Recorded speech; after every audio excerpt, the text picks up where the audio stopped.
On this unofficial first weekend of summer, we begin with dangerous weather wreaking havoc in so much of the country. Torrential rain in parts of Texas. This pickup truck there, no match for the saturated road in Magnolia, Texas. Historic rain triggered damaging floods in Bastrop. This SUV washed away. This is how it came to a standstill. And now a tropical storm warning in the Atlantic as millions are at the beach this holiday. Rip current dangers from Florida to North Carolina. Your holiday forecast in a moment, but we have team coverage. But first, ABC's Philip Mena with those flood rescuers in Woodlands, Texas.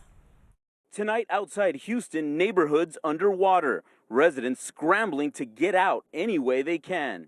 We're just watching the water. Don't have nowhere to go. Up to 16 inches in 24 hours, washing out roads and submerging cars. 2 dead and now 5 missing after days of violent storms. In Wichita, an 11-year-old boy is missing after being swept away when he fell into a creek trying to cross it.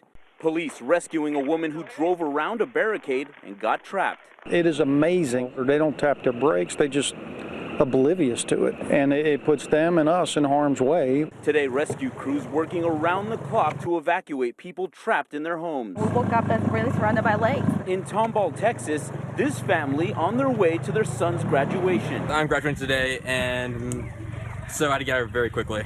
In the southeast, they're bracing for a messy Memorial Day weekend. Our Eva Pilgrim is there. Here along the South Carolina coastline, we are starting to see the initial bands of this tropical system move in. The wind is starting to pick up. You can clearly see some people are still trying to squeeze in a little bit of beach time. But the bigger concern for the weekend is an invisible threat: rip currents.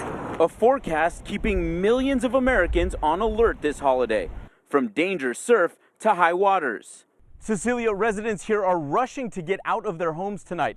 And as the water rises, so does the worry. They're expecting more flooding here for several days. Cecilia? Okay, Philip, thank you. I want to bring in ABC senior meteorologist Rob Marciano, who is tracking it all. Rob, is there any relief in sight for those flooded areas out in Texas?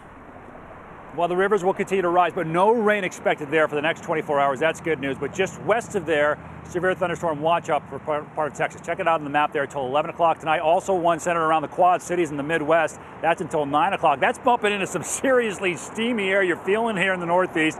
92 degrees for the high, a record-tying one in Boston, 91 in New York, 96 record-busting high in Newark, New Jersey. All right, Eva mentioned this. Tropical storm warnings out for the Carolina coastline. Bonnie, about 100 miles offshore now. It makes landfall tomorrow morning at about 7 a.m. Minimal tropical storm, but there will be some risk with this, bringing some rain and some wind, not just to the Carolinas, but that moisture gets pulled up into the Northeast. Some rain from Memorial Day Monday, at least knocking down some of the heat. Cecilia. Okay, Rob, thanks. And that tropical threat is a taste of what's to come. The official forecast for the Atlantic hurricane season has been released. Government meteorologists predicting 4 to 8 hurricanes and 1 to 4 major hurricanes with winds of at least 111 miles an hour. They call it a, quote, near normal season, and it officially starts on Wednesday, June 1st.